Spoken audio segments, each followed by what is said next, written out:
Colleagues, good morning. The time is almost 3 minutes past 9. I think we have to start so that we don't waste much of the time. We are having other business to look to and to attend to. Let me take this opportunity to welcome you all. And in this windy Monday morning, I hope we have nice weekend. And then we did look at some of the questions that we have marked and then maybe make some contributions to that. My name is Tabantie, and then I'll be just facilitating this presentation. And I want to thank heartedly the teachers who contributed to the setting of this paper and also to the team that worked through it, though it was a very tight schedule, but we did come up with some good papers and the questions were very good. There were some concerns that we'll address them as we proceed, and then some were done, some will still be needing to be done. Let me start first by saying for the paper in general, the multiple choice questions, we are going to accept the answers as they are. And maybe upfront, I must also comment on what was raised about question 1.4. In that multiple choice question 1.4, that is this question here, that it was going to be better if this part of the question was drawn as a dotted line. Yes, we do accept that maybe this part here could have been a dotted line, just indicating that at least there was, that shouldn't be just a continuous lines. We take that point, and then going forward, we will look into that matter. And then thanks for the contribution to whoever has raised that point, then we'll look into that. But for multiple choice questions, as we proceed, we are going to accept the answers as they are. There were no questions or no query except for that one, which I did receive. And then, like I'm saying, yes, it is going to be something that it is going to be misleading the children, because had it been a dotted line, that will be showing that at least there will be a change. So, but it is a point well taken, but we'll look into that in the near future. Right, we can proceed to question number 2. Question number 2, it was about Newton's laws. And then it is reading like what we are having on the board. I'm not going to go through the questions as they are, but the first question, which is 211, it was defining the kinetic friction. The expected answer, it is going to be a force that opposes the motion of a moving object relative to the surface, and then it is a 2 or a 0. So in this case, we are not saying if maybe there is any of the underlying words missing or whatever, then it is going to be 0. So it is either going to be a 2 or a 0 type of an answer that it is expected of the learners to can do that one. And then the next question, it is explain why the coefficient of the friction of the two blocks A and B are different. The answer to that, it is because the two blocks are made out of two different materials for 1 mark. 1.3 and 2.213, draw a full label diagram for free body diagram showing all the forces acting on the block A. Block A, it is that one upper one there. Now, the way they were, it is going to be a normal force, force applied, the tension, the frictional force, and the weight. So those are the 5 forces that are acting. And then for each, with the force, because it is given in the question, then we accept the value. And maybe because we are not having the mass, how much of a mass it is for that, we are not going to have a value for the weight, but the other labels we do accept as they are, unless if there are some other things that you want to add. But the acceptable labels are already in that table. And then please note that a mark, it is allocated for each of the correct arrow and a label. Now, from there, it is just the normal thing that if we're having extra forces, then we are going to deduct 1 mark. And then if the forces are not touching the object, we are also going to subtract 1 mark. It is immaterial how many numbers, because we are taking it to be a repeated mistake. So we are going to subtract only 1 mark for any of those mistakes there. And then we go to the next question, which is question 214. And then please note with the question 214, there were some other changes which were made to that, and then we'll go through it as we do. Now, for the marking criteria for that one, 1 mark, it is going to be given for the correct formula of F net equaling to MA. Then there are 2 calculation of the friction. So it is going to be 2 marks on the calculation of the frictional force, but it is 1 for each. And then 1 mark for calculation of the G parallel, can be either on the A block or on the B block.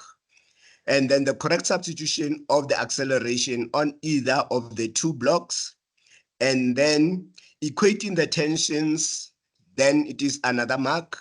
And then the final answer of 4,65, it is going to be another mark for the final answer. So the total for that question, it is 7.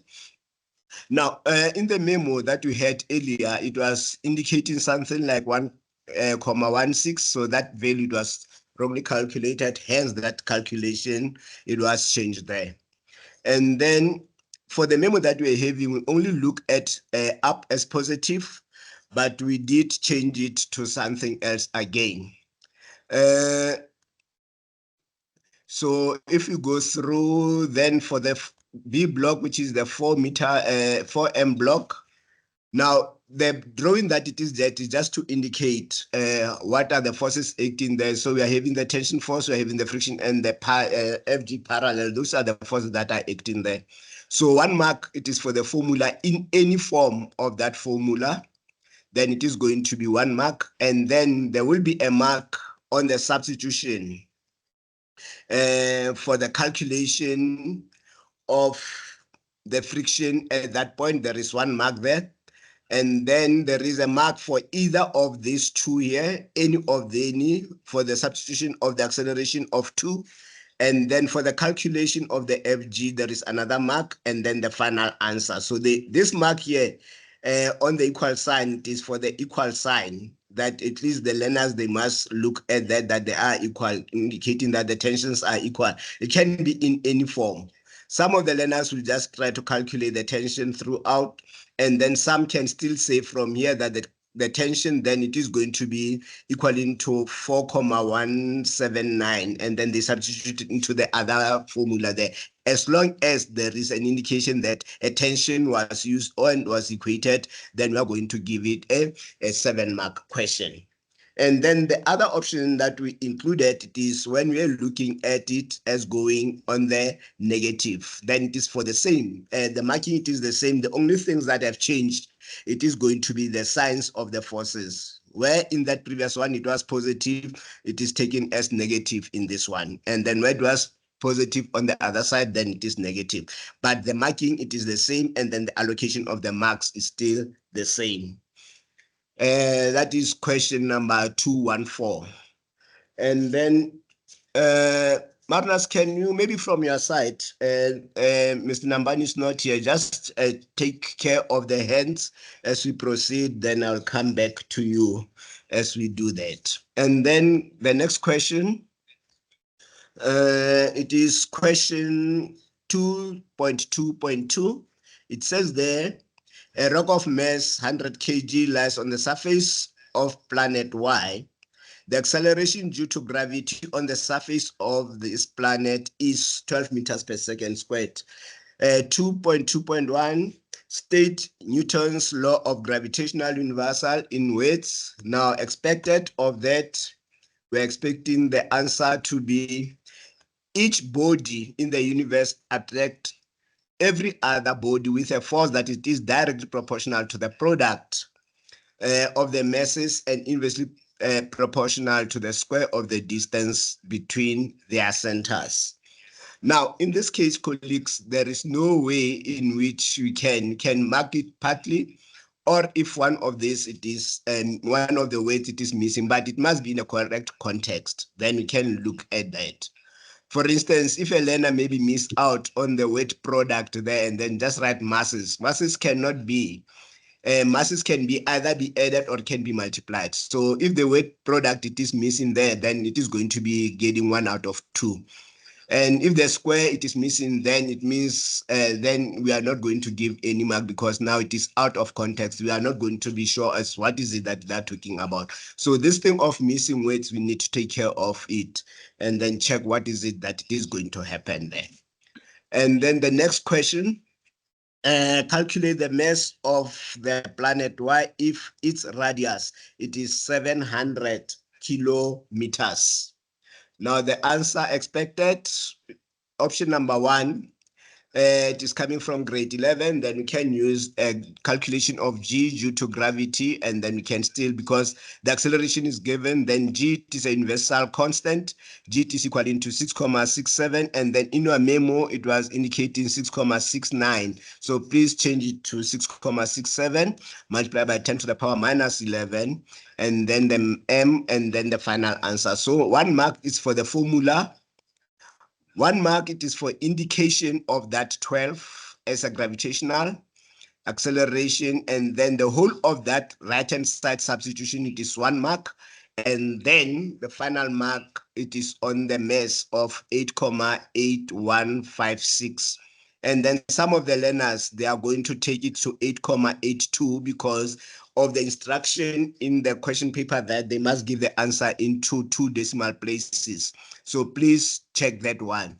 And then option number 2, it can be that the learners can apply, instead of applying gravitational acceleration, they can still apply force. And the force here, it is going to be equal to the weight. So the learner can start with F equaling to G MP MR all over R squared, or the learner can still put G M1 M2 all over R squared or D squared, it doesn't matter. Any form of gravitational force. In this case, in the memo, we was just making it a bit easier to say that that F it is equaling to mg. So that is what was happening there. So that mg, it is there. It should be in 1 line, but according to this, then it has moved. So it is equaling to 100 multiplied by 12, 1 mark for that, equaling to the right-hand side. That's the whole substitution there. It is equaling to 1 mark. And then the final answer, it is another mark. Please note that 700, it must be 700 multiplied by 1,000 because it is given in kilometers. So the final mark there, it is going to be for the mass, and then the total for the question, it is 4, and then the total for the whole of that question, then it is 21. Can I hear from you, colleagues? Is it fine with everyone? Should we proceed? Ntate, Hello, Ntate. ke kopa fela o eketse screen size sa hao ntate, it looks very small. Before learners right? How small is small, Ntate? Okay, I'll try. Okay, ntate. Is it better now? Yeah, ntate, yes, thank you. In the right direction. Is it fine? Perfect, ntate, perfect. Thank you. All right, that. Any other input, colleagues? Tatensi, Hello, ma'am. it's Elisha from Bethlehem. Just regarding question 213. 213. Yes, ma'am. Previous years we deducted a mark if they resolved the weight into components. Still applicable? 213. Yes. Yes, ma'am. If the learners used the resolution of that one, we're going to subtract 1 mark. Remember, we put a a notice to that from DBE that for Yes. free body diagrams, then if then as for free body diagrams, they are putting the components, we have to subtract 1 mark. Yes, ma'am. Thank you. Thank you. Thank you very much, Alicia. Any other colleagues? All right. Can we move? Hello, ma'am. Yes, ma'am. Please increase the screen once more. Sorry, ma'am. The screen, please maximize it. We still can't see properly. You better listen, not see. Okay. Thank you. Thank you. It's fine. Thank you, All right. Daddy. Here's Thank a question. you. Yes, ma'am. Tatensia, I'm not okay. Retail guy. Mr. Matros from Bloemfontein. Yes, Mr. Matrios. 2.2.2. 2.2.2. Yes. Yes, Mr. Matros. The constant, they placed it at 6.69. Oh, we need to see. Oh, thank you very much.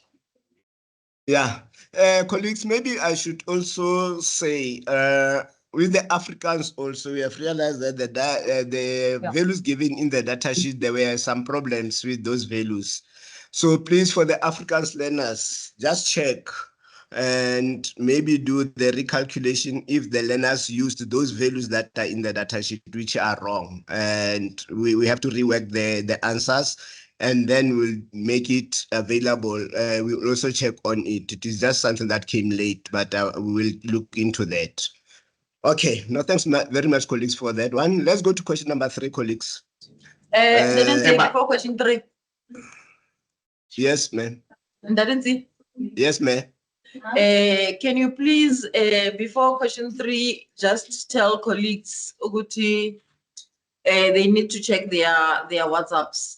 For paper 2, there's an errata. Please, colleagues, forward it to your schools or to anybody who's responsible for the paper, because it's for the learners that are writing now.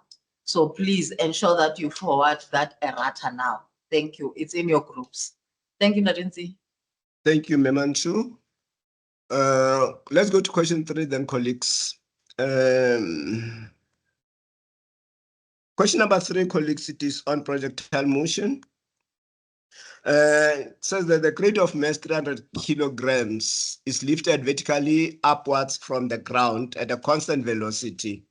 When the crate it is 30 meters above the surface, the cable lifting the crate breaks.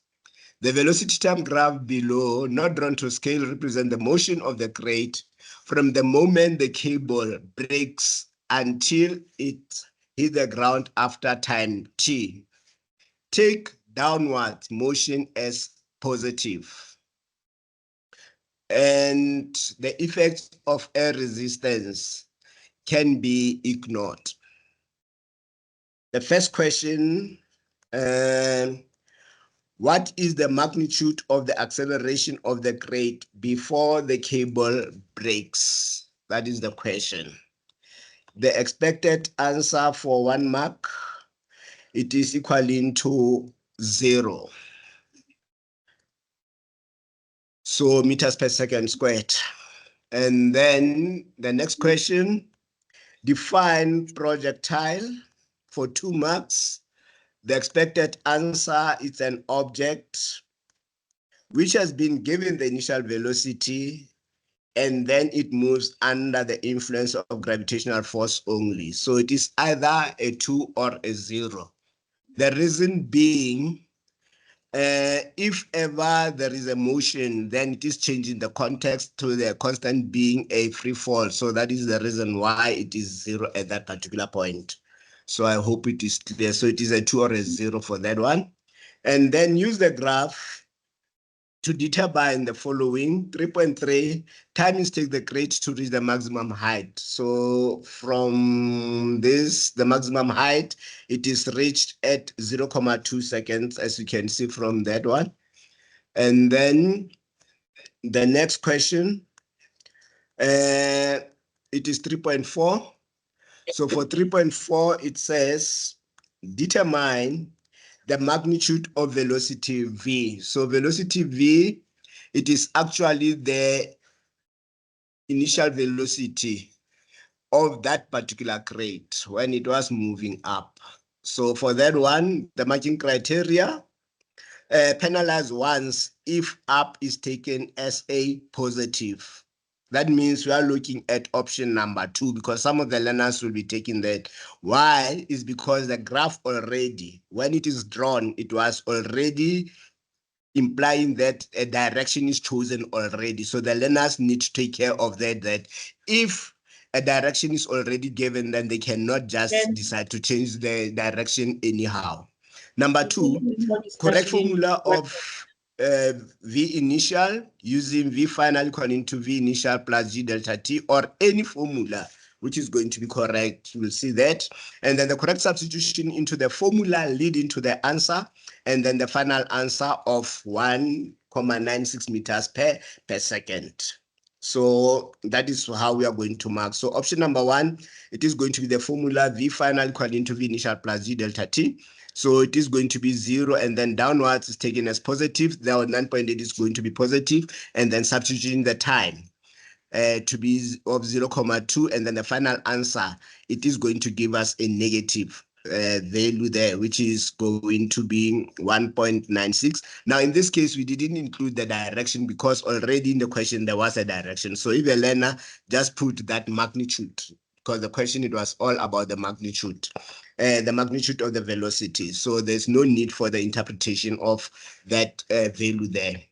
And then the next question, in this one, we'll realize that we mark everything correctly, but because the learner has just chosen the direction already here to be negative for that G, now we penalize them even though it was okay. So after marking, just scratch out that mark of the positive, and then can only get a maximum of 2 out of 3, like I indicated earlier.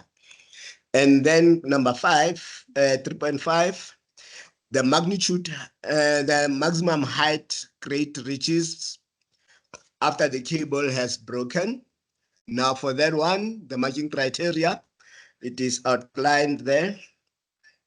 Correct formula for initial velocity, and at this one, yes. And then the correct substitution leading to the answer and addition of the 30 meters, and then the final answer of 30.196, or because of the learners trying to do a bit of rounding off, then we are going to accept 30.2 meters there. So let's check. What is it that it is happening? Cannot be meters per second here, should be meters only, no colleagues, not per second here. We'll rectify this one also here. Right. So first mark, it is for the calculation for the formula. Option number 1. My screen is frozen. Okay. So 1 mark is for the formula. So either then it is going to be that value there. Delta Y equal into V initial plus G delta T, the mark can still be there. And some of the learners will already expand it here, that it is going to be Y final equal into V initial plus G delta T plus that Y final, which is the 30 that they're adding at the end there. So that addition mark can still go there. And then the final part, this calculation there, and then get into this part, and then the final answer of 30.196 meters there. So it is going to be a 4 mark. So that is when looking at the whole motion, and then starting already at 30 as initial, and then going into that one there. Option number 2, and option number 3, and option number 4. In all of them, they are calculating the height until a particular point, and then they're adding the 30, as it is in that one. So any of the formula that are containing delta Y, then they're applicable. So let's start with option number 2. So delta Y will be equal into V initial plus V final all over 2. Please, colleagues, take note of this formula. The learners, most of them are writing the negative, the V final minus V initial. So that formula becomes wrong. And then if we are to follow the marking rules, that learner should be getting 0. So the formula, it is wrong. If the formula is wrong, it's a marking rule, then it must get 0. for that. No mark for the substitution, no mark for the answer because the formula is wrong.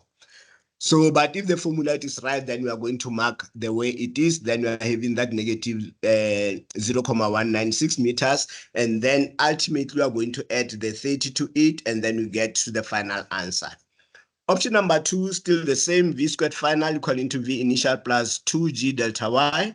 So final it is 0 and then minus 1.96 plus 2 into multiplied by 9.6 and then delta y. Then the delta y it is equal to negative 0.196 meters.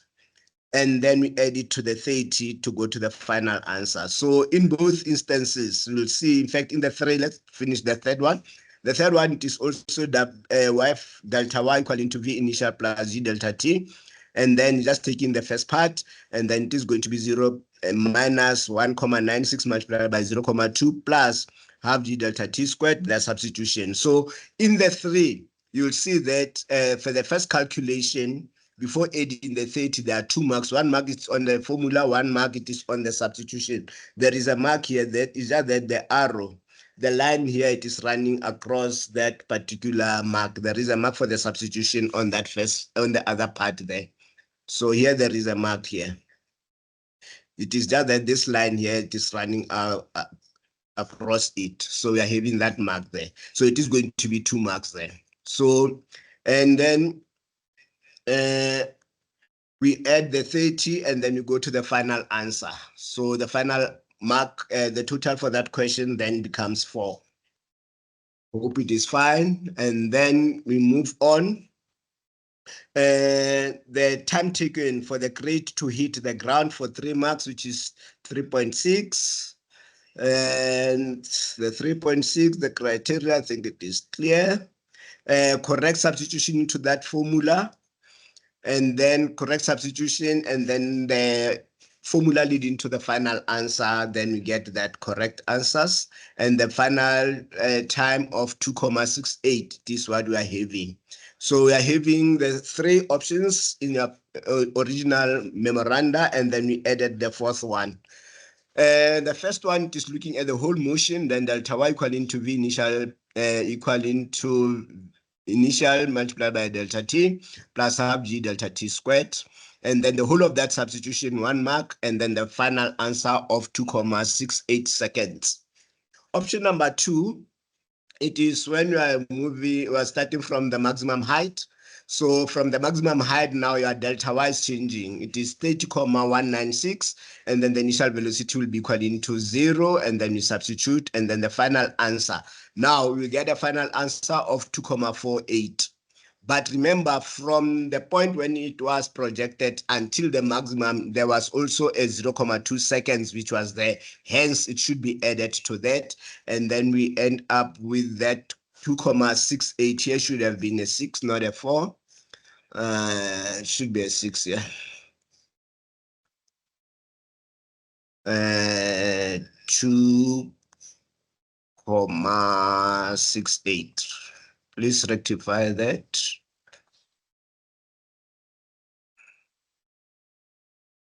For the final answer to be correct. Right. And then option number 3. Option number 3, starting from the point of launch and then going down. So your delta y will be equal to 30.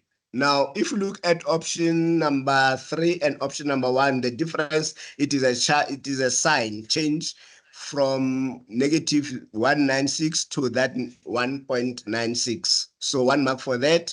And then in this case, instead of adding the 2, because it is at that point, now we are adding a 0.4 because it is now doubling. And then the final answer of 2.68 seconds. And then option number 4, it is looking at the whole, but then they calculate they are using 2 different calculations. So we can start first with v final equaling to v initial plus 2g delta t, and then calculating the final velocity, which should be a positive value. If we are taking the square root, we can take either the positive or the negative. So in this instance, we have to take the positive one. Now it is equal to that formula. So 1 mark for the formula leading to the answer, and then the whole of that substitution. So this value is coming from there. And then we are going to have that final answer of 2,68. So if there is a calculation error, because there is nothing there, we are not having any substitution within a question. This question, because it can be just done in one formula, we're not going to mark positively within a question. It's a calculation error. Then it is going to, that learner will get only 1 for the formula, because it should happen to everyone. Even in the previous ones, if the learners were going to get a calculation error in that, they were going to lose that particular mark. So in this case also, the learners, they need to forfeit that mark, and already also the final mark will be also be incorrect. So the total for that question, it is 3 marks. The next question, it is the speed of the crate at time t. So be careful with that particular 7, because if you're looking at that option number 4, if that learner has already done it, then it is going to be maybe doing it for the second time, but it is fine. Then we can look into that. So these are the values that we are having, and then the options that we are having. So we didn't get any. So option number 1 is for the whole calculation. In fact, for the whole motion, it is V final equal to V initial plus G delta T. Now we calculate that velocity to be equal to 2,304. And then, or we can look at it and look at the time taken here. You can see then the times are different here. We are having this time, it is 268, then it is giving this value. But when you calculate it using this equation there, it is giving you 2,34. So that will make it that we are having what we refer to it as a range. So we can have a range at that particular point there. So it is either following that one, or we can do this one. And then we have this other option that they can use. So it is going to be 24,35. So we're having quite a number of options that we're having for that if we are looking at the whole motion. So we end up with these other options as they are. And then the second option, it is starting from the maximum.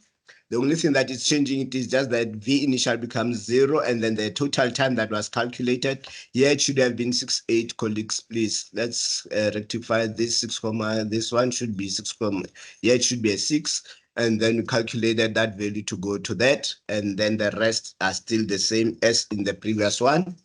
And then from point of launch, then it is going to give us also 24,304.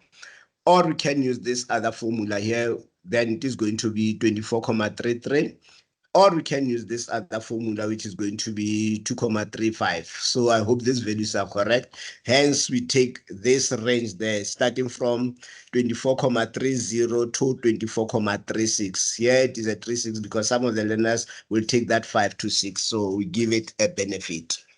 So that is the final speed that we are having when reaching the ground. The next question, it is the speed of the crate. Hello? The speed of the crate when the crate it is 12 meters above the ground on its way down for 3 marks. So for that one, we are having the criteria is still the same, correct formula. V final equal to V initial plus 2G delta Y, and then the correct substitution of V initial and delta Y into that formula leading to the answer, and then the final answer of 18,8 meters per second. So option number 1, if we are looking at the whole motion, V final squared equal to V initial squared plus 2G delta Y. Now, it is going to be 1,96 squared plus 2 into 9,8. And then remember, it is just 12 meters above the ground. That means it has traveled only about 18. So it is 12, it is 30 minus 30 minus 12, that is where this 18 is coming from. And then we are having that final answer of 18,88 meters per second. And then from point of launch, it is the same. It is just that here, the negative is changing to the positive, and then it's still the same. Then it is going to give us 18,88 meters per second for option number 2. Option number 3, it is starting from the maximum height. Now, V final will be equal to V initial plus 2G delta Y. So initial, it is 0 plus 2. Now, into 9,8. Now, it is going to be traveling that other part of 0,96 that was to the maximum height from where it was launched. And then we have to add that value to the 18. And then we end up with 18,196. And then the final answer, it is 18,885. So some of the learners there, we are going to change it maybe to 86. Be careful about that. And then also here the 8, another 8 it is missing here. So we'll look into this one also. I'll look into that in the final memo. We'll look into these parts. All right, so the total for that, it is going to be 3 marks. So basically it is equation, substitution, and the final answer. Okay, sorry for that. And then the next question, which is 3.9. Draw a label position versus time graph that represent the motion of the crate from the moment the cable breaks until it hits the ground. Use ground as a 0 position. Indicate the following on the graph: the maximum height above the ground, the height at which the cable snap, and then also indicate that time of 0.2 seconds in your graph. So that is what was expected of the learners. So in your memo, it was appearing as 3,8. So it was rectified to 3,9. And then also there are some indications that we made that we change, that we are going to mark it positively from 3.4 and question 3.5. So those are the values that we are having. Although for that 0.35, we didn't have a mark for that. So the marks will be as they are, what it is supposed to be shown there. It is correct time, indicating the value of 30,86 and that one of 0.4, that is the mark, and then indicating 30 and 0 or the 0.4. So those values there, they need to be there. And then the correct shape of the graph as a parabolic type, and then the correct labels on both the X and the Y axis, it is another mark. So what we expect, it was this type of a graph. So the total for that question, it is 4, and then the total for the whole of that question, it is 24.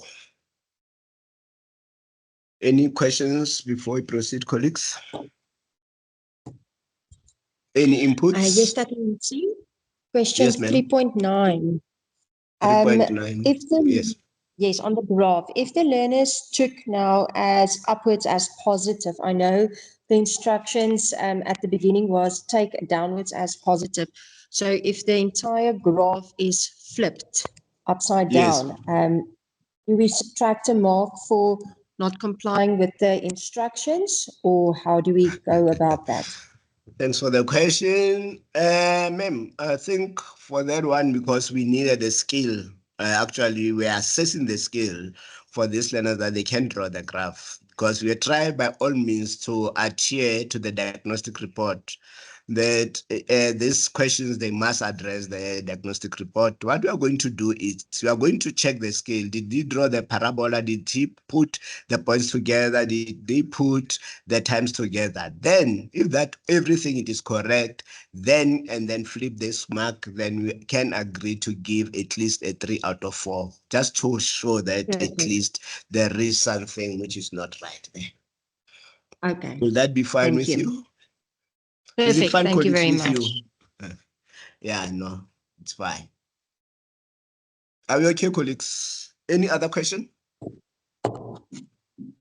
And Tatansia, Hello, ma'am.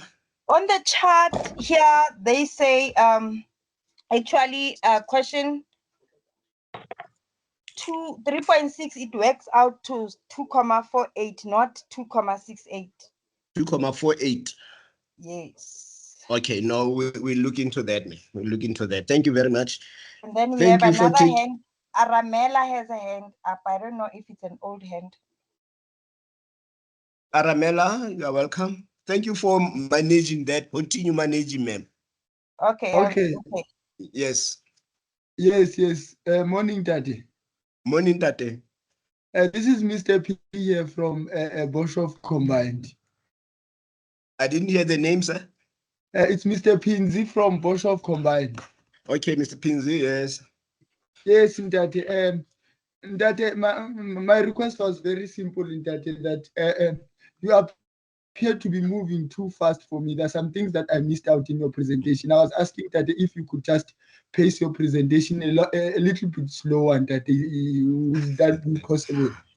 Okay, no, I'll put some negative acceleration, Tate. Thank you. Thank you, Daddy. I appreciate it. Much appreciated, sir. Any other colleagues? All right, let's proceed then, colleagues, to question number 4. Question number 4, it is on momentum. And the question is the graph of momentum versus time for the graph originally traveling horizontally eastwards is shown below. Ignore the effects of friction. Now the graph is given. Now on the x-axis, it is showing momentum. And then on the x-axis, it is showing the time. So for positive values, it is gonna say, because on the statement, it is saying it is originally moving eastwards. So at times when it was 0 until some time, it was still moving eastwards. And then after some time, it changes and move westwards. So I'm not sure as to whether it did change direction or it was just in reverse, but it's not an issue. 411, state Newton's second law of motion in terms of momentum. So the question is clear, it is in terms of momentum. So if that be the case, then it will be saying the net force acting on an object, it is equal to the rate of change of momentum.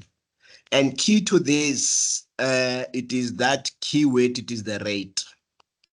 So in the direction of the net force. So if that weight rate is missing, then the whole context of that, it is wrong. So it is going to be towards 0, unfortunately, colleagues. So it is unfortunate if we are not going to do it that way. We have to enforce some other things in building towards the final examinations. And then the next question, it says there, the net force acting on the car is 0 between intervals 10 seconds and 20. Is the above statement true or false? Explain your answer. And then the answer, it is true for 1 mark. And then the other mark, it is the change in momentum, it is 0, or the car, it is moving at a constant velocity. The momentum at that particular point is not changing, so it is 0 basically. But putting in that other part that the car is moving at a constant velocity, it is because we are taking it from momentum equaling to P equaling to mv, so the mass of the object is not changing. So if that be momentum, it is constant, then it will be saying that the velocity will also be constant. Now the reason it is 2 marks, and then that other one, it is only 1 mark. So the total for that question, it is 3 marks. And then the next question, at t equaling to 50 seconds, the car collides with a bike initially moving eastwards. Now at 50 now, the car, it is moving westwards, and the bike, it is moving east. So they collide. Then the final momentum of the car after collision, it is given as 6,867 kilograms meters per second eastwards, and the collision lasts for only 0.1 seconds. Calculate the momentum of the bike after the collision. So for that question, we are having two options. Taking east as positive, we apply the principle of conservation of momentum. Sum of momentum before, it is equal to sum of momentum after. So it is the initial momentum of the car plus the initial momentum of the buggy equal to final momentum of the car plus final momentum of the buggy. So substituting. So eastwards is taken as positive for the car. And then the buggy, it is then, that means initially they were moving in opposite directions. Then we are having those values there. And then finally, then it was moving westwards. Eastwards, then it is going to be a positive, and then the momentum for the buggy, then it is equaling to the negative. So the negative in this particular case means it was moving westwards. That is what was happening there. So one mark it is for the formula of conservation, and then another mark, the 2 marks is on the substitution on the left and on the right, and then the final answer with its direction, it is another mark. Option number B, which is a very dangerous option, but we have to put it for trying to explain to the learners. But it's a very dangerous option in the sense that that formula, if the negative is not there, now it makes the whole concept to be wrong. So the principle will be wrong. If the principle it is wrong, then it means the physics, everything needs to be wrong. So that's why I'm saying that is a very dangerous option that we can teach to our learners to make use of. It is not wrong, but it is having its limitation of that negative. It is not everybody who is going to agree that if the negative, it is not there, then we can continue marking. So people do change. So please, colleagues, when you do that option number 2, handle it with care because it is having its own limitations. So we are going to say the change in momentum of motor, it is equal to the negative change in momentum of bike, or it can be the negative for the car and then the positive for the bike. It is okay. So we substitute the final minus into the negative of that because whereas it was negative, taken as negative, and then we take the other parts. And then the other options that I didn't include here, which is going to be option number 3, it is just to change the direction that is being negative and then where's being positive. We'll address that one and in the memo that will be coming with you also with the corrections. So that is going to be the 4 marks that you'll be having for this question. And then let's move to the next question. The next question, it is, sorry, determine the magnitude of the force that the bike exerts on the car. Right? So the one that we are having, it is to say we are looking at the formula. So the correct formula, it is F net will be equaling to the rate of change of momentum, or F net equaling to change in momentum all over delta T. So that formula, and then the correct substitution into the formula, and then the final answer. That is basically what we are going to mark. Now it is positive marking. Now, first option, if we're looking at the backing, F net will be equal into that. Now, changing momentum of the backing, we just substitute as it is. So the backing, it is going to be negative 6,609 minus 12,753 divided by the given time of 0.1, then it is going to be 1. And then when you do the calculation, then it is going to be equal into the negative value, and the negative value, according to the conversion that we are having, it is going west. And then for the car, we can still use the car and then interpret it, because basically it is the application of Newton's third law. So we can use either one of the two. So if a learner uses the car, then it is still okay. And then but need to maybe have said that, but we ignored that because we just wanted the answer. So it is the same, just that the values for the changing momentum of the car and the values for the change of the momentum of the buggy were used. And then the final answer is still the same answer. So that is going to be your 3 marks. So the direction, it is determined by the conventions that we are using there. Okay. And then the next question. Write down the magnitude and direction of the force that the car exerts on the buggy. And then that one, it is this one.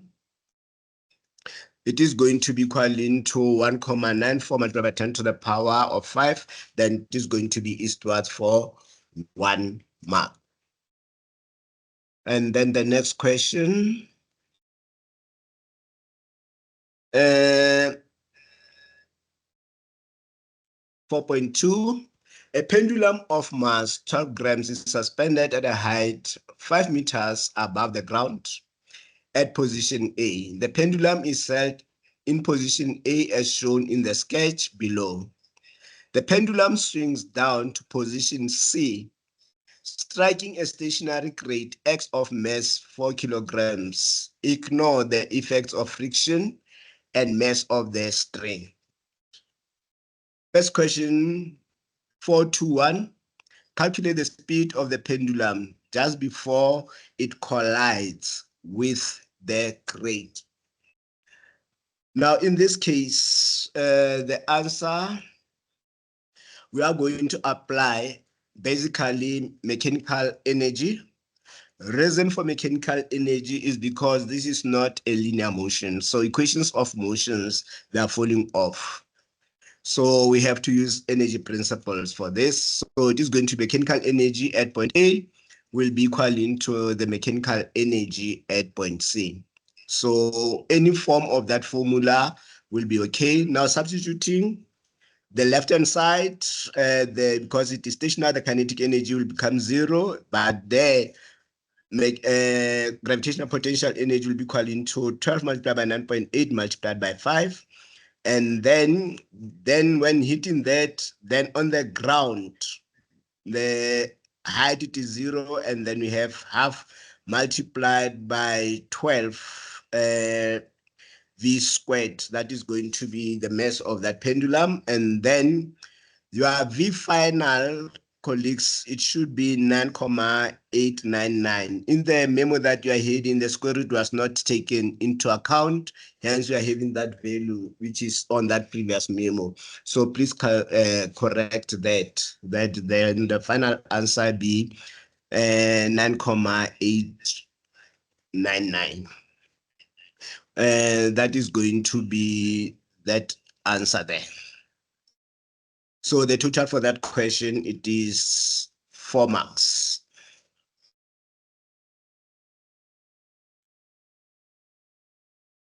Right. Next question.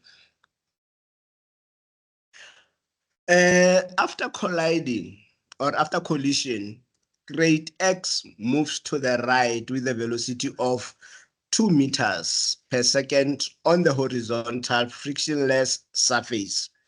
The pendulum moves back and past point B, which is 1 meter above the surface. Now, 4.22, calculate the momentum of the pendulum at point B after the collision. The intention was to give a level 4 question at some point. So this is one of the questions that we thought it was gonna be a level 4 question. Now, in doing this, what did we do? We said that the mechanical energy at point B, it will be equal into the total mechanical energy of the pendulum. And then we have to subtract the energy gained by the crate as it is moving. So some of the energy is lost in that part. So we have to calculate that, how much it was lost. So the energy then that it is coming as the one that we are going to use later, it is equal to that one of the pendulum. And then we have to subtract the energy of the crate. So it is going to be that 588 that we are coming there, and then we minus the 8, and then we end up with 580 joules. Now from that 580 joules, then we apply the speed and can get to the momentum of that particular pendulum at that particular point. Now, then we apply mechanical energy so that we get the speed. So at that point, just 1 meter above, then it is going to be 12 multiplied by 9,8 multiplied by 1 plus a half multiplied by 12 v squared. And then we calculate that v to be equal into 8,78 meters per second. Now we use the formula for momentum, P equal into mv, 1 mark for that, and then we substitute into that formula this 12 multiplied by 8,78, and then we end up with 105,36 kilograms meters per second for 6 marks. Total for that question, the whole of it is 22. Any inputs, And colleagues? we have 2 hands. Number Yes, 1 ma'am. is from let me check the name. Okay, Alicia, and then Alicia. followed by Aramela. All right. Yes, Alicia. Yes, so sorry for this. Back to question 414 and then 415. 414 and 415. Maybe I missed something.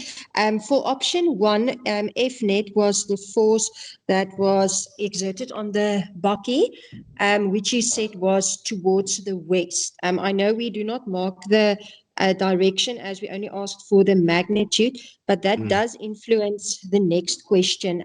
Yes. Option 2 for Yes, the ma'am. car, shouldn't that one be east? If we refer to Newton's third law. Yeah, it should be east because they must be in opposite direction. Yes, Alicia, you are right. Yes. And then for 415, they did ask for the magnitude and direction of the force. Let me just quickly read. That the motor exerts on the bucky. So it's the force that the bucky experiences. So that should also be towards the west from our previous question. Yeah, no, it should be west. Yeah, no, we'll rectify that. Yeah, I see that. It's fine. Okay, and so then it is going to be west here. Yeah. Yes. And then on the last question, I just need to get that one in front of me. 4.2.2. 4.2.2. Yes, I did send you a calculation through the weekend where we can calculate the momentum when the pendulum collides with the crate, and then get the velocity of the pendulum after the collision, and then also work with the conservation of mechanical energy. It is quite an extensive calculation, but I saw a few of my students working with momentum and mechanical energy in order to calculate that. I'm not sure if I can send it quickly on the on Meet. Let me say this, Alicia. Over the weekend we were busy and maybe I haven't had time to have a look at it, but I'm gonna look at it. If we did send it to me, I'll definitely look into it, and then we'll put it as an updated memo. As we update everything, then we'll only put it there also. Perfect. Perfect. Thank you I'd very much for, appreciate that. the Thank contribution. you. And colleagues, we appreciate your inputs, because it is just the same thing as what is happening in at national level, that your inputs need to be taken into, so that we grow as a subject, and then we are learning from each other. So don't hesitate to send in whatever you are having, so that at least we broaden our memo for understanding, and then also for our teaching. We'll appreciate everything that you are sending to us. You'll never get tired. Thank you very much, Alicia, and all the other colleagues. Any other hand? Ramela. Aramela? Good morning, sir. Yes, ma'am. My question is that if the learner calculated the velocity and then got the different answer from this one, and then substituted the velocity on the formula of momentum, are we applying positive marking or not? All right. In this particular case, as you can see on the screen, this part here, we did indicate with an arrow. That is not actually a positive marking, it is just a transference. Ne? So just check where the mistake was. We have to take that one mark at the final answer. If it is not on, this is just going to be a calculation error. It's not a conceptual error. Then we are going to forfeit the mark for the final answer, but we can give a mark for that substitution, ma'am. Okay, sir. Yes, ma'am. We have And Marisa. Marisa, just before we go, colleagues, this mark here, it should be below here, not on the formula. This mark here, it should be the 580 multiplied by this part here. The mark it is here, it's not on the formula. It should be somewhere here. I hope it is clear. Okay, Marisa. Marisa? Yes, Marisa? Okay, while we're still waiting for Marisa, we can go to Kele. Two? Kele. Oh, Marisa is here. Yeah, Okay. Kele, I'm we here. could answer. Good morning. Morning. It's Mr. Mukweda here at Bloemfontein. Yes, sir. Menier, let's say in 4.1.4, the learner got that 1,94 times 10 exponent 5 west, which is changed to east now. Let's say they got that answer wrongly there, but they took that answer and substituted it in 4.1.5 and said the correct direction there. Are we going to award the mark positively, or what's going to happen? So we are saying he took that part there and then substituted where, Menier? In question number? Yeah, the wrong moving answer. From 1.5 to? Yeah, the question from 414 to 415. The wrong answer in 414 to 415. Okay. All right. No, it's fine. Let's mark it positively here, colleagues. Let's make it positive marking here. Thank you. It's fine. All right. Attends here, we have Kele. Okay, Kele. I can't hear Kele. Oh, Kele. I don't know. And then we also have Aramela. I don't know if it is an old hand or what. Okay, we have the charts. Mr. Nsia, can we go to the charts? Okay, ma'am. They say, Just a minute. okay. Hello. Yes, ma'am. Okay, in the charts, they take us back to question 3. They say, when you say penalize once, what do you mean? Is it per sub question or for the whole question? Which question is that? Question 3. Question Penalize 3. once for choosing the Which incorrect question? direction. 3. 3.1, 3.1, 3.9. No, they say question 3, you said penalize once if a learner did not follow the directive that was given to them. You said penalize once for choosing up as positive. So what do you mean? Are you saying for each and every sub calculation, you subtract 1, or in the whole question, you just take 1? All right, in that question, because the graph was given, the direction was given. So we have penalized the learner at 3 point, I think it is in this one. 3.4 we have penalized for that, I guess. It is this penalization here that I'm talking about. Ne? So we have already penalized that learner.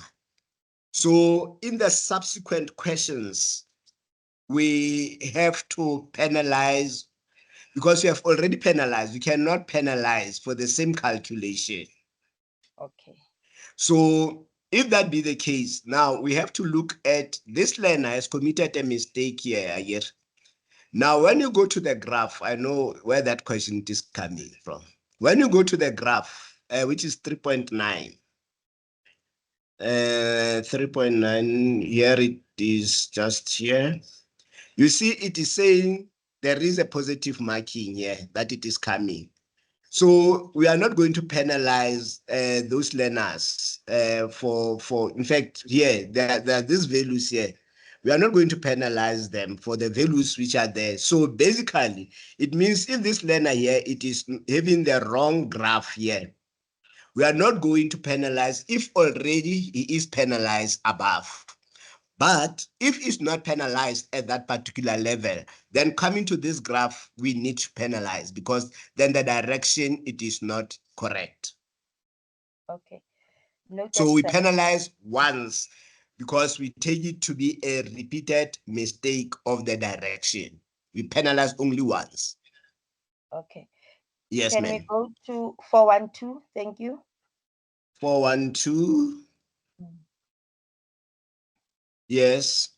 They say, can we also accept acceleration equals to 0 since velocity is constant? What was the question? 412. Explain your answer. That the acceleration, it is 0. Okay. No, it's fine. And then the Can other accept. option, can we also take momentum as constant? Momentum is constant. Yes, we can take. Is that momentum or the change in momentum? They say momentum is constant. All right, no, it's fine. Say And then they're they say, taking it from the label. I understand they're taking from the label of the graph. It's fine. Let's take momentum also. That okay? do you accept labels? In same question. Accept Symbols labels. instead of- How? yeah. If the learner wrote, use the symbols P equals to the delta P equals to 0. Okay. Yeah, no, it's fine. We can accept. Same question, they say, if a learner says the gradient is 0, is it acceptable? But now the gradient at that particular point, it is a force, and then the force, it is equaling to 0. Okay, no, it's fine. Let's accept. It's fine. Okay. That one, yeah, west instead of east, you have addressed it, 413. Now, can we go to 414? Okay. 414. At 414, they say, can we exclude the direction since the question is only asking for the magnitude of the net force? Yes, we do. So which means put it in brackets. Okay. And then question 4 total is 23, not 22 marks. 23. 22 is 23, not 22. Yeah, okay. We'll look into that. And then question 414, they say the Newton's second law formula in terms of momentum is not supposed to be copied as it is in the formula sheet. So I think this one, when the learner used F net delta T equals to delta P, I think we do accept it most. impulse theorem. And then the last one, you did address it, yeah, positive marking from 414 to 415. I think that will be all in the from the chart. Okay, thank you Then very much. we have a hand from Kele. I don't know if it's an old hand or it's a new hand. It's a new hand, Meg. Okay, Meg, go ahead. Yes, that is here, and everyone, can you please be a bit slow when you explain this question 3? Because at the moment we have a bit of confusion. Ankere direction from the graph is given, like calculation at 3.4. Understanding is if a learner chose downwards as negative, yes, we are going to penalize 1 mark. And then you said we're going to penalize just at that point. Does that now mean if the learner gave us a graph at 3.8 in the opposite direction, because we're only penalizing once, we should award all the marks at 3.8? Can I please be clarified on, because now we are lost that. Can I repeat it again? Thanks for that. In 3.4, this is the whole question, right? The learner was given a direction. So the implication was he had to use the direction as it is in the graph. But the learner didn't use that what is given to that. Now for this option number 2, we are penalizing for the direction. So it means if we have penalized for this learner is now in the subsequent questions is proceeding with the same mistake. We are not going to penalize the same mistake that the learner has committed. So it means we are going to take whatever direction now he has taken here to be correct. Because if you go and check, it means this has an implication on the graph. That on the graph, this learner, because was penalized here, is going to give us the graph, which is the inverse, in fact, the mirror image of the one that it is given in the memo. So we are going, that learner is going to get 3 marks because already you have penalized.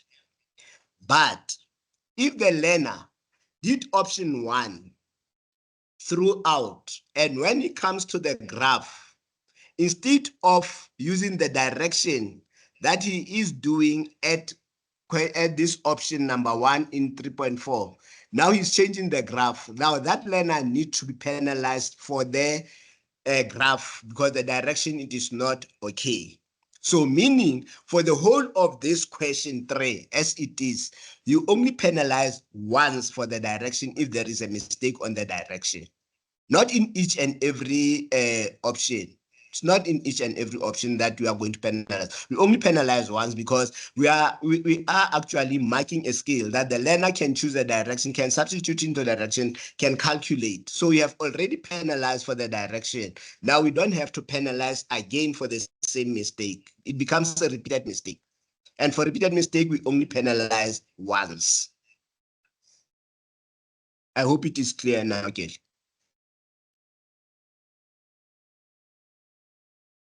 Colleagues, is it clear? Yes, it is. Can we move Thank on you. now to question 5? Okay, thank you very much. Question number 5. Question number 5, it says, a constant force F is applied on the box of mass 60 kilograms by means of a string. The box moves 24.29 meters down the rough incline from point A to point B at a constant velocity. The kinetic friction between the surface and the box, it is 20.79 newtons. The string goes through a frictionless pulley. Now, the first question, define a non-conservative force. Now, expectation for 2 marks, it is that the non-conservative force, Let me go to the memo quickly. Sorry for the delay. Okay, here it is. A force for which work done in moving the object between 2 points depends on the path taken. And the weights in brackets can be ignored because in any way it is moving. So as it is moving from one point to the next. So we can remove that. And then as you can see, it is a 2 or a 0 type of there's nothing that we can remove from that. Right. 5.12 is the work done by the applied force a positive or a negative work? So it is going to be a negative for 1 mark. Sorry. And then question 5.313, name the non-conservative forces acting on the block for 2 marks. Then there are 2 forces that are acting there. It is in your memo, it was just showing the Afrikaans version. Now we put in the English. It is a tension force or the applied force and the friction. So it is 1 of each. Tension or applied force, 1 mark, and then friction or frictional force, another mark. So it is 2 marks for that. And then the next question. Draw a labeled free body diagram showing all the forces acting on the box. So for that, it is going to be 4 marks. We are having the normal force, we are having the force applied, we are having friction, and then we are having W. So I have seen that in one of the charts that we received, that the tension was not involved. It was involved. If you are looking at F there is a tension that we put it in there. There is also a T for that one there. So maybe missed it that, but for that we apply the same. It is a label and an arrow touching, and extra forces we apply what we have applied in question number 2. Same rules applied. So the total for that question, it is 4 marks. And then the next question. State work energy theorem in words for 2 marks. Says there the total network done on an object is equal to the change in object's kinetic energy. The word objects can be ignored, so the total work done by a net force is equal to the change in kinetic energy. So 2 marks for that one. And then 516, using energy principles only, calculate the magnitude of the force F exerted on the box for 6 marks. And there was a concern about this question also, that maybe we shouldn't have put in that part of energy principles, and we should have just leave the question open so that we allow for Newton's second law, in fact, Newton's laws to be used. It is one of the things that we need to check, colleagues, because we are looking also at the trend when we are setting the papers, that for some years now, when you go to this, it has been the case that we have to use energy principles. So our learners, they cannot just only know one part of physics and then not the other part, because examiners have a way of choosing. They're having the license to choose how they want to ask the questions.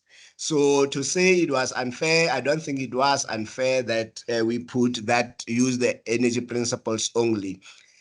The skill that was required to be assessed in this particular point, it was for energy principles and not for Newton's laws. So Newton's laws had a chance of being asked at question number 2, So we couldn't just leave it open here. We try to check as to whether our learners able to can answer in any form, whatever question. So we are not going to accept the Newton's laws. We are going to only look into this and use the energy principles as they are. So we are having two principles that we can use that are involving energy. It is the work energy theorem, and we are going to use the work done by non-conservative force. So 1 mark, it is going to be in any form of the work energy, where we are having that W net equaling to change in K, and then we can expand that what we mean by net force as an addition, and then you can still extend it to the case where you are having each and every one being expanded. So for any form, it is going to be 1 mark. And then substitution into that your force, it's what we want. It is traveling that distance, the box is traveling that distance of 24,9, and then the cosine of 180. The whole of that substitution, 1 mark. And then for friction also, the frictional force is given, and then it is also opposing the motion, cosine of 180, and then the force done by gravity in that form as it is the whole of that substitution, and then because it's moving at a constant velocity, the kinetic energy change, it is equaling to 0. 1 mark for that. So on the substitution, there are 4 marks, and then the final answer, 1 mark. So the total for that question, it is 6. And then for work, for non-conservative forces, it is the same. It is just work done by non-conservative equal to change in potential energy plus change in kinetic, and then we expand, and then we end up with what we have. So 1 mark, it is for the formula. 4 marks, it's on the substitutions. So 1 mark, it is on F. 1 mark, it is on friction. 1 mark, it is still on kinetic energy, the change in kinetic energy. And then the other mark, it is work done by gravity, which is the so the allocation of the marks is more the same, almost the same. So the total for that question, it is 6 marks. And then question 5.2,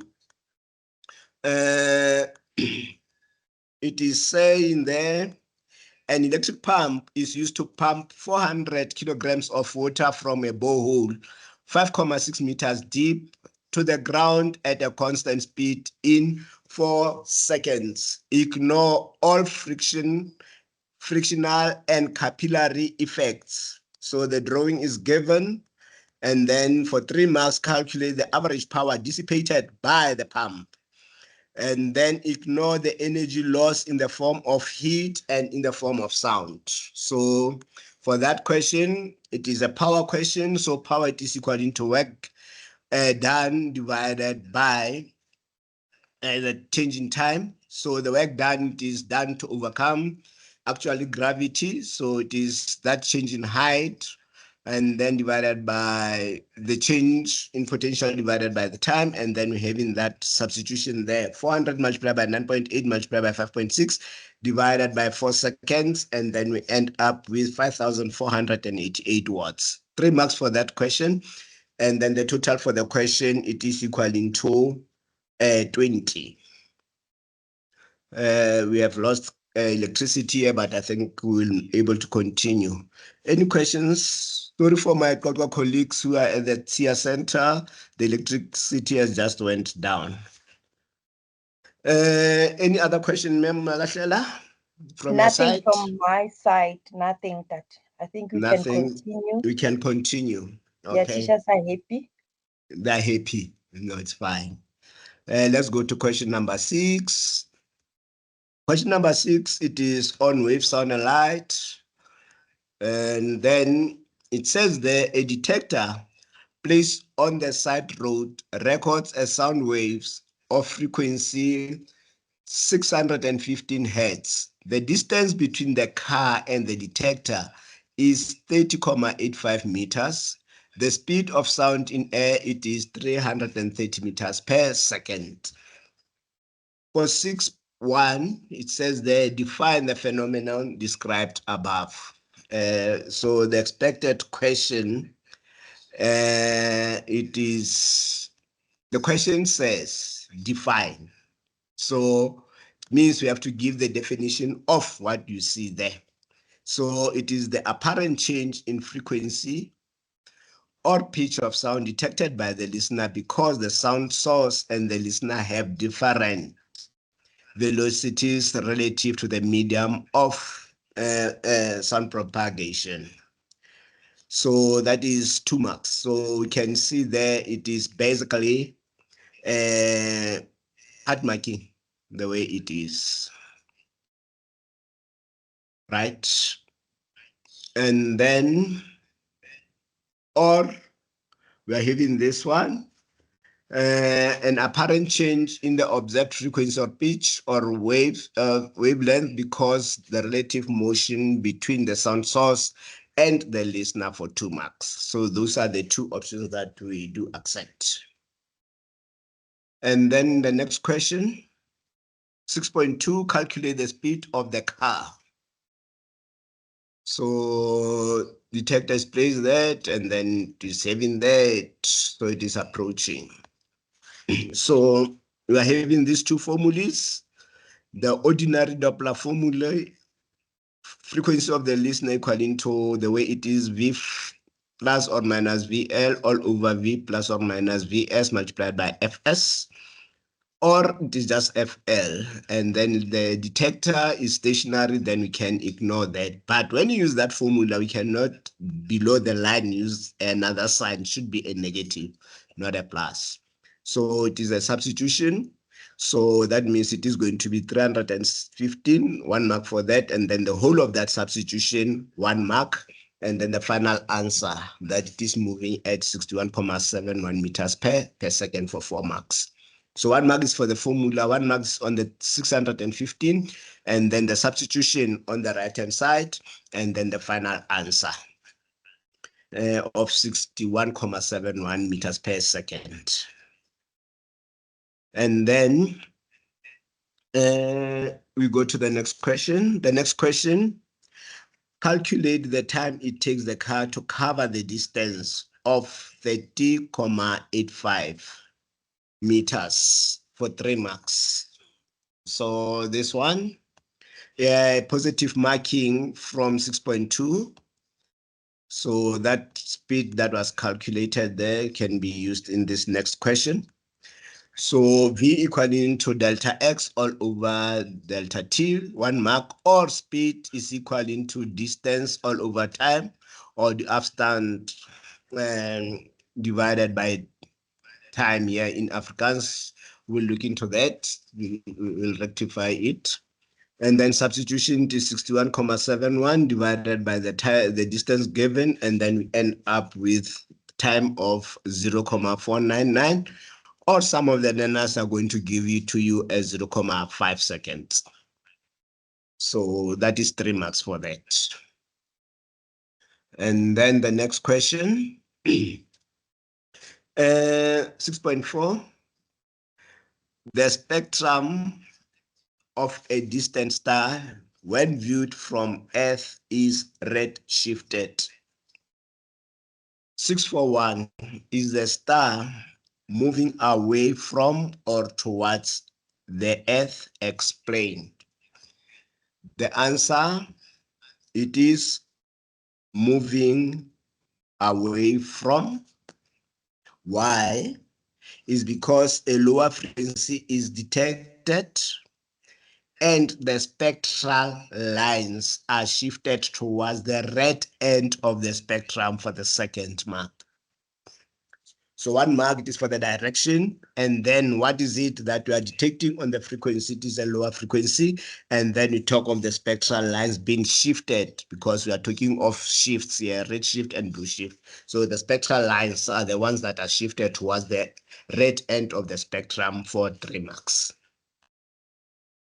And then the next question, what conclusion can be made about the size of the universe? Now, the conclusion that can be made, it is that the universe is expanding for 1 mark. Total for the question, it is equaling to 13 marks. Any questions, Mema Lahlela? Any inputs? Nothing. They are happy. You can move on to question 7. Okay, no, thank you. Question number 7, colleagues. It is dealing with electrostatics. Two identical charges, Q1 and Q2, each carrying a charge of positive 100 multiplied by 10 to the power minus 6 coulombs, are placed 3 centimeters apart as shown in the diagram below. 7.1, define the weight electric field at a point. Right, shouldn't be a weight, but anyway, it's fine. Electric field at a point is the electrostatic force per unit positive charge placed at that point. 2 marks. And then the next question. Draw electric field pattern associated with a single positive charge. So to that, we end up with this pattern. That we are having correct direction and then the correct shape. It should be radial. And I had already a question being asked.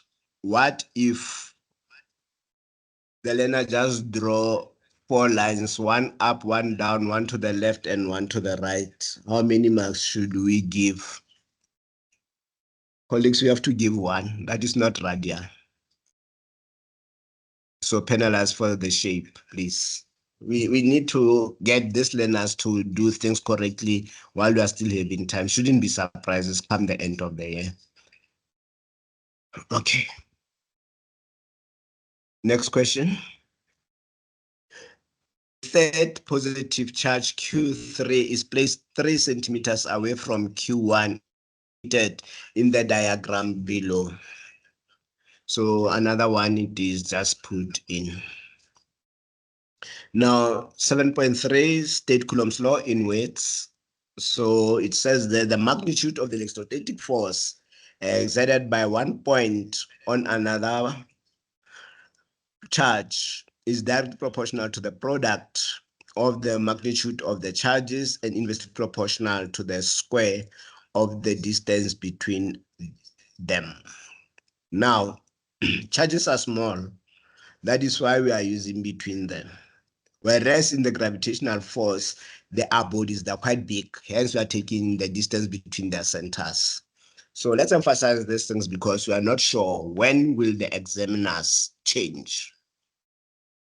So the two definitions, let's take care of them and treat them well. The next question, draw free body diagram to indicate all electrostatic forces acting on Q1. So here's Q1 there. So in our memo, there are some few changes which we did, and then in the memo, it was saying 1, 2. Now it is on 1. So it is 2 on 1, and then it is 3 on 1, and not 1 on 3. So those are the labels that we are going to accept, and then the way they are drawn, that is how they should be. All right. And then 7.5. It says that the net electrostatic force experienced by Q1 due to Q2 and Q3 is 1,41 multiplied by 10 to the power 5 newtons. Calculate the charge, the magnitude of the charge of Q3. So expected, it is to apply Coulomb's law. So force on that 1 mark for the Coulomb's law equation, and then we end up with Q equaling to that part, 100 multiplied by 100 all to the power -6 divided by the distance, which is 3, and then we end up with 1 multiplied by 10 to the power 5 newtons there. And then 5.6. Okay, it is, I skip this one, 5.5. 1.6, it is the one dealing with the net force. So calculate the magnitude of Q3.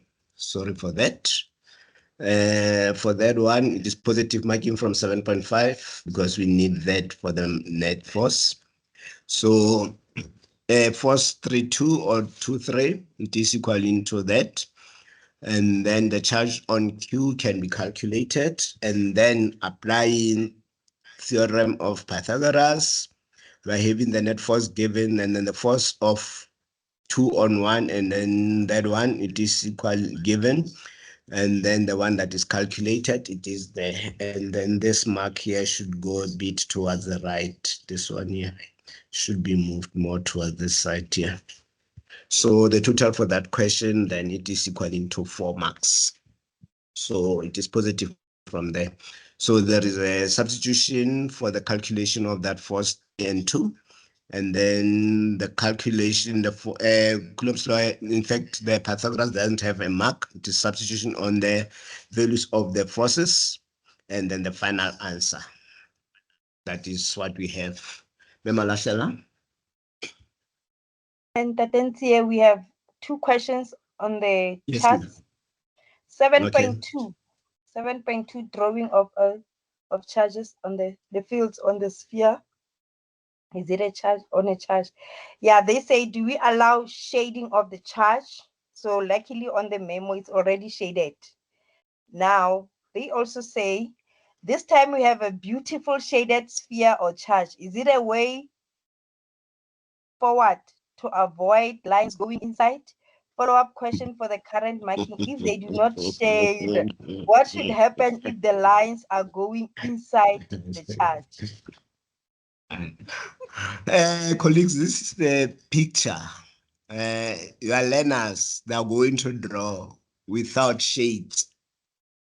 So if they draw without shades, we are not going to say they have to shade. The thing is, they have to represent a sphere.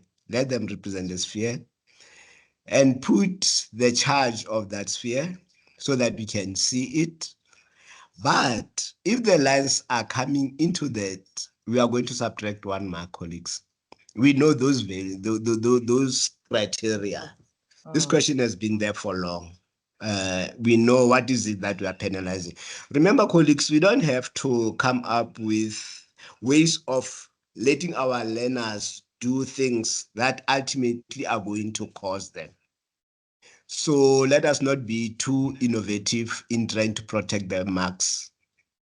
So let them draw open spheres, put the charge, and then ensure that those those they touch, and they also not go through into into this charge, please.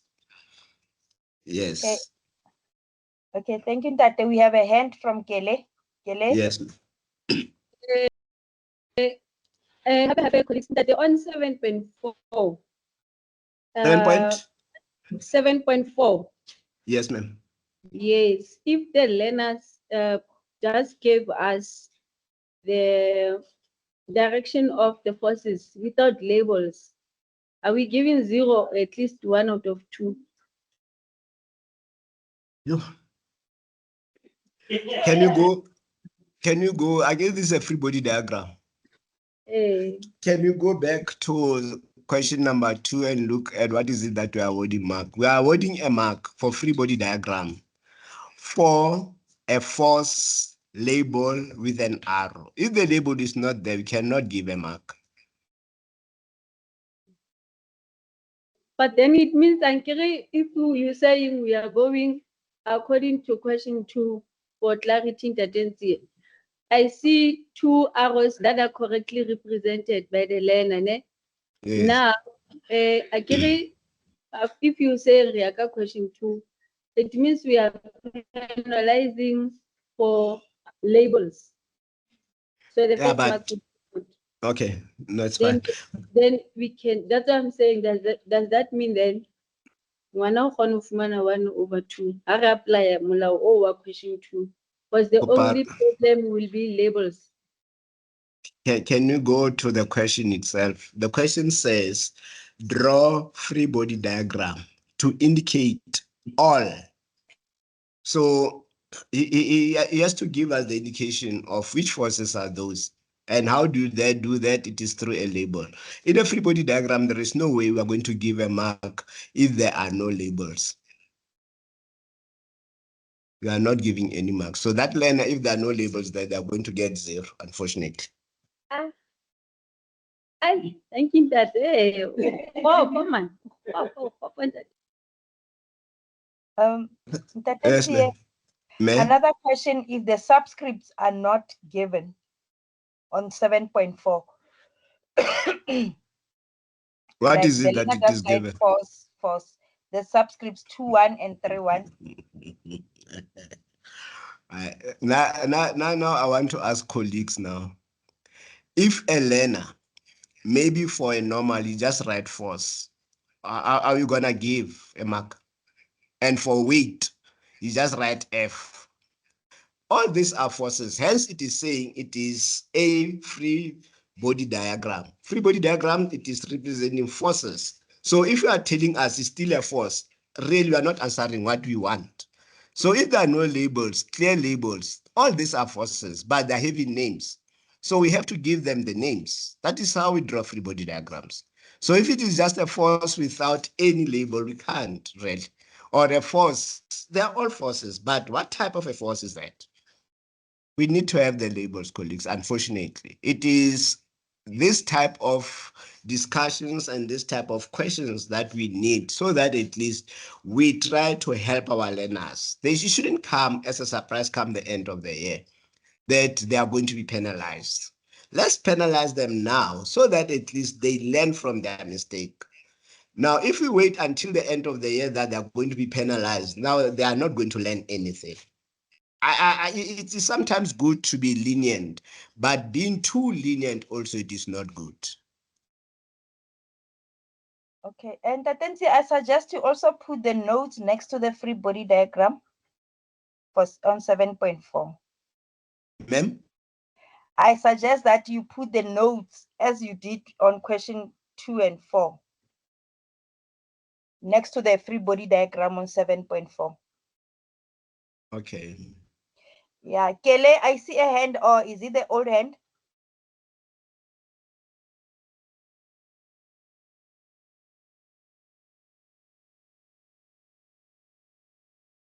Kele, lower your hand, All right. Ntate. We can move on to the next question. Thank you, Ma'am Alasela. Question number 8, colleagues, it is on electric circuits.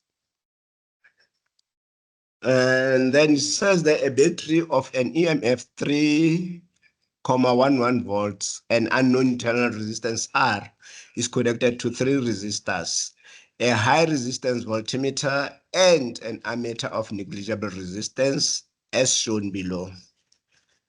And then the reading on ammeter is 0.2 amperes.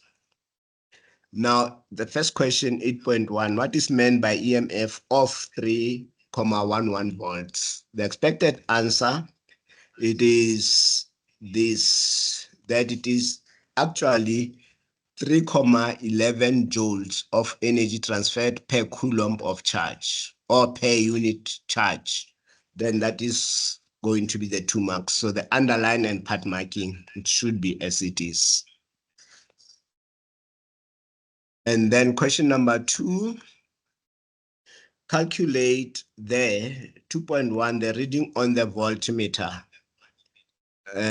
So the voltmeter, it is only 1 voltmeter, which is the one at the top there. So we expect option number 1, V equaling to I R2, and then the reading it is given on these values. That's why we opted for that one. So it is 1.6 will be equaling to the current passing there of 0.2, and then R2 it is unknown. So the R2 is calculated to be equaling to 8 ohms. So 1 mark for that substitution. And then we go to repeat the same type of an equation, so we can give anyone that a mark for the equation V equaling to IR. Now we are looking at what is it that it is happening now. Now we calculate for the other resistor, which is that one of 8. Then we add the 2, and then we end up with 24 volts to calculate that V. So in that branch, it is equal to 22.4, but they're connected in parallel, then it is going to be that one there. And then option number 2, V external, it is equaling to V of the 4 ohm resistor plus VR2. 1 mark for that. So I, it is equaling to IR1 plus V2 is equaling to 2 multiplied by 4 plus 1,6, and then that equaling to 2,4 volts. And then the total for that question, it is equaling to 4. The next question, which is 8.22, calculate the current supplied by the battery. So the current supplied by the battery, we are having some options that we can use. So V equaling to IR, and then we are having the total potential energy across, it is equal to 2.4 equaling to IR to I multiplied by 2, which is the 2 ohm resistor, so it gives us 1,2. Now looking at the whole, then it is equaling to I total, it is equaling to 1,2 plus the 2 that it is passing through, the 0,2 that it passing below, which is going to be equaling to 1.4. Here should be 0,2, yeah, colleagues. Should be 0,2. Right? That is option number 1. Option number 2, we can calculate the R resistance of that. So 1 over R parallel equal to 1 over R1 plus 1 over R2, which is equaling to 1 over 2 plus 1 over 4 plus 8. And then the total parallel is equaling to 1,71. And then V across the parallel is equaling to 2,4 equaling to I into the total resistance, and then the total for that, it gives us 1,4 amperes. And then when working with the ratios, there are ratios that are in the ratio of 6:1, then you can do that. So the current is going to be the opposite of that ratio of the resistance is going to be 1:6. So the total for that, it is 7, and then we multiply by that current which is passing through there, which is 0,2, and then the total for that, it is equaling to 1,4 amperes. Total for that question, it is 3 marks. And then 8.23, internal resistance of the battery for 3 marks. Now to do that is positive marking from 821 and 822. So the EMF is equaling to I into R external plus R internal. So the total, which is the EMF, it is 3,11, and then the total current, it is 1.4. The total external resistance, it is equaling to 1,71, and then small letter R, and then that small letter R, it is equaling to 0,51. So it is 3 marks. The marks are only on the substitution and the final answer, no mark on the formula. And then, or we can calculate the V lost. The V lost is equal to the EMF multiplied by V external, which is equal to 3,11 minus 2,4, and that equal to 0,71.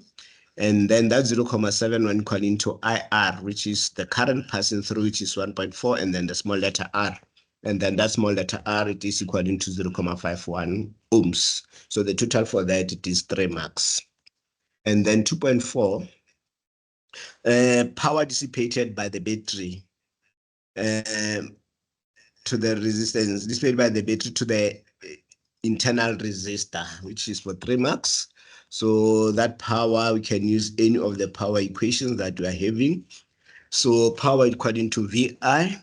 So the potential difference across there, it is equaling to 0,714.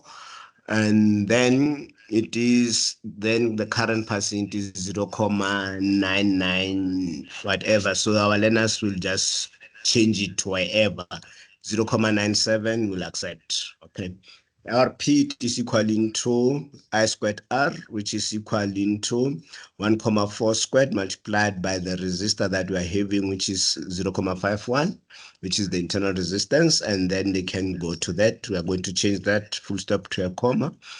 And then the power again can be V squared R all over that. So the internal resistance, it is equal to 0. In fact, that power displayed by the battery, it is the resistance of 0,741 all over 0,51. Then we end up with that value there for 3 marks. So in total, the total for that question, it is total of 15. And then the grand total for the paper, it is 150. That is how far we can go, colleagues. Any other questions? And Tate Motsapole is saying, good morning, leadership. How about applying positive marking from 8 to 2, or in 8 to 2, into 2 from 8 to 1? Positive marking from 8 to 1 to 8 to 2. There you can apply. 8.22. Positive marking from 8.2.1 on 8.22. It's fine. Okay, so that is all. Colleagues are happy with everything. Thank you very much, Mema Lasela, for also managing. And also thank for the colleagues for being such a good audience. And colleagues, just a feeling, how was the paper? Datenzie? Yes, sir. Just before you go to the paper, I would like to ask for the first question from question 8, where you are explaining what the EMF is. Was it deliberate that we are leaving the word total or maximum in front of that number? No, actually it was not deliberate. It's just that we're looking at the values, that 311 as energy, and also that it is transferred per coulomb of charge. That should be there. Those maximum should be there, or total.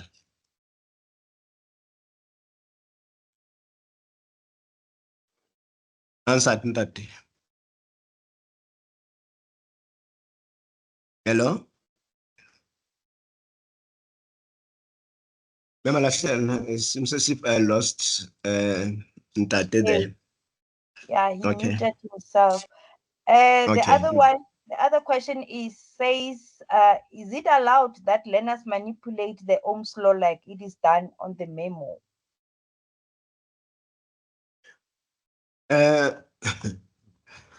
Colleagues, the Ohm's law and any other formula to the learners, we are saying for them to be safe, let's copy them as they are. But because here we are dealing with teachers, we are manipulating because we want to put clear where the ticks are. So it is not advisable to manipulate for the learners. And also it is not advisable for the teachers to give the marking guideline to the learners. Okay. Yes, We have two hands, one from Mekidiboni, one from SA. We'll start with Mekidiboni, followed by SA. Over to you, ma'am. Good morning, colleagues. I just wanted to ask on 8.2.3, can we positive mark into 8.2.4 from that calculation of V lost? Yes, ma'am, we can positive mark.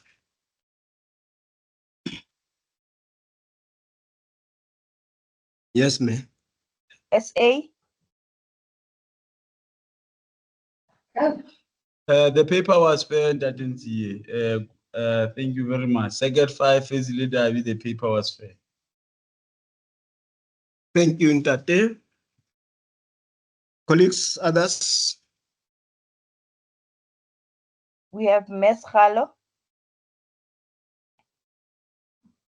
Thank you, May. On grade 10, I'm just using this opportunity because we are all conversed in this meeting. for grade 10, when that question where learners had to prove that mass is conserved, I think before that is a 8.3 or 8 point something. If maybe the panel that said that paper can indicate to us, can we use positive marking? There was a earlier question that asked learners to balance the equation. And then afterwards, there is a question that says learners must prove whether the mass is conserved. So when we were doing grade 10 memo discussion, that part, we didn't come to it. So I'm just a bit worried because that is what we discovered when we remained behind for our marking.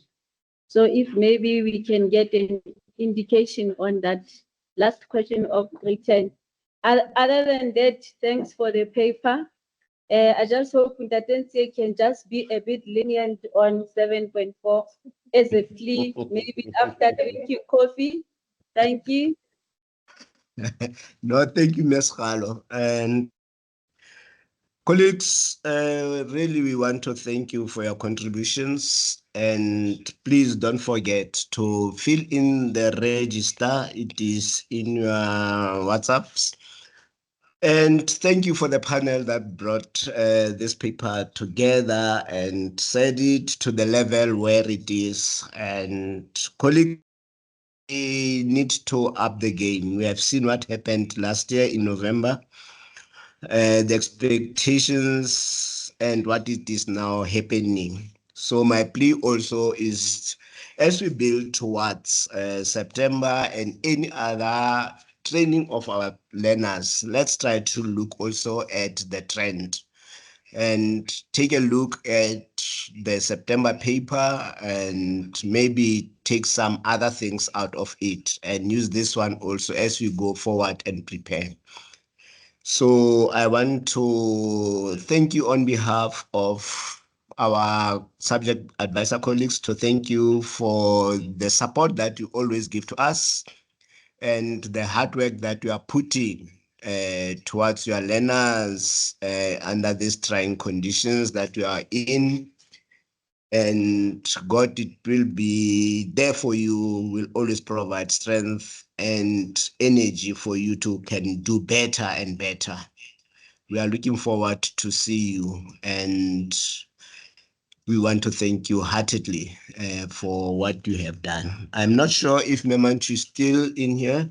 Maybe she wants to say something, maybe she can. And if she is not here with us, we'll just say no, thanks very much as you proceed with your cluster marking and moderations, colleagues. Your subject advisors will be there, Mr. Kleinhans, Ms. Malasela, and everybody. And before I close this meeting, if Memanchu is not here, Memanchu, are you here?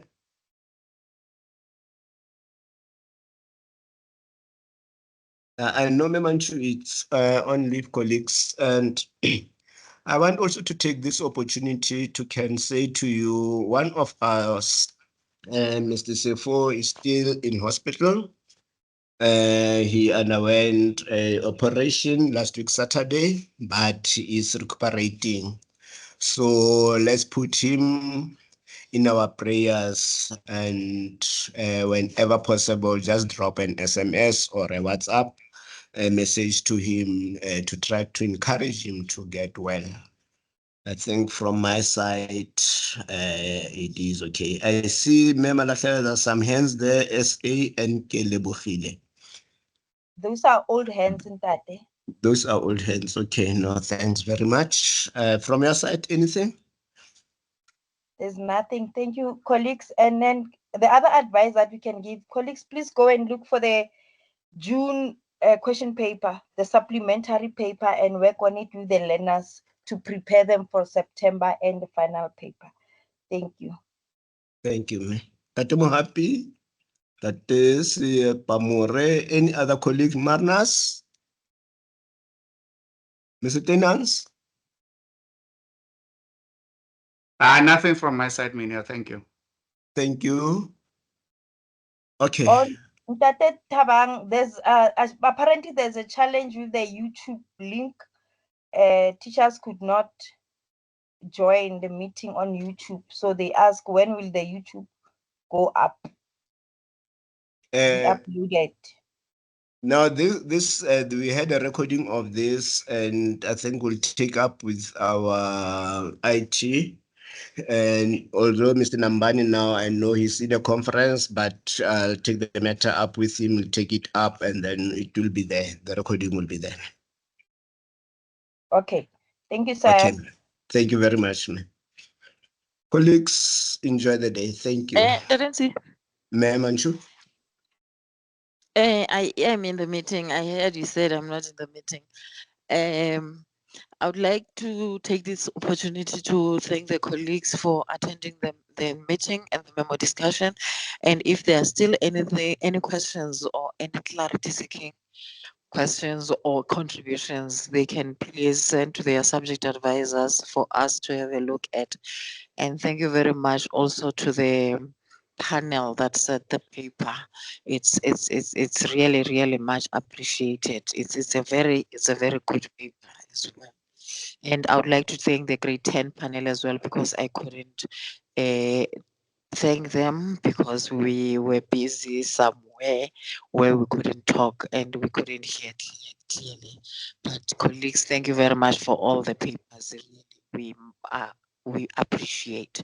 And I would like to remind the colleagues that connected late that they need to send the errata for the paper to the learners, because there are two questions that need to be taken care of for the learners. So please ensure that those learners that are writing now get that errata as soon as right now. Thank you very much, colleagues, and have yourselves a great day. Ntate Thabang, before you close, Mr. November, we have a hand. Yeah, Mr. November. Over to you, sir.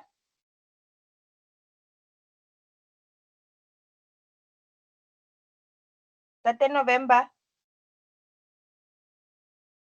Dear colleagues, in Tabong here we have missed question 1 and question 2. So we just wanted to confirm if there are no changes of one on question 1 and question 2. We struggled with a network. Okay. Question 1, there are no changes. And then in question 2, there were changes. The first change, it is on the final mark on 214. That final answer of 1.2, it was wrongly calculated. It is actually 4.65. And then we are going to put also the upward being negative as an other option. And then also here on the calculation of a tension, the learners can still maybe work the tension in full to T equaling to 41,179 M, and then substituted it into the next for block A. So those are the two changes that we made in that particular question. So those are the only changes that we made. And then at question number 2.2.2, the G in the question was given as 6.69. It should have been 6.67 multiplied by 10 to the power minus 11. And then that final answer, it is 8.8156, of which, because of the rounding off to 2 decimal places, the learners can still change it to 8.82 multiplied by 10 to the power 22 kilojoules. So those are the ones that maybe we effected on this one.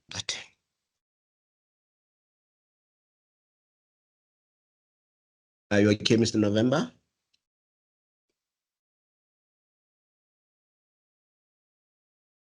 Okay, I think that is all from my side. Okay, ma'am. Now, thanks very much, colleagues, and have a good day. Bye. Bye. Bye-bye.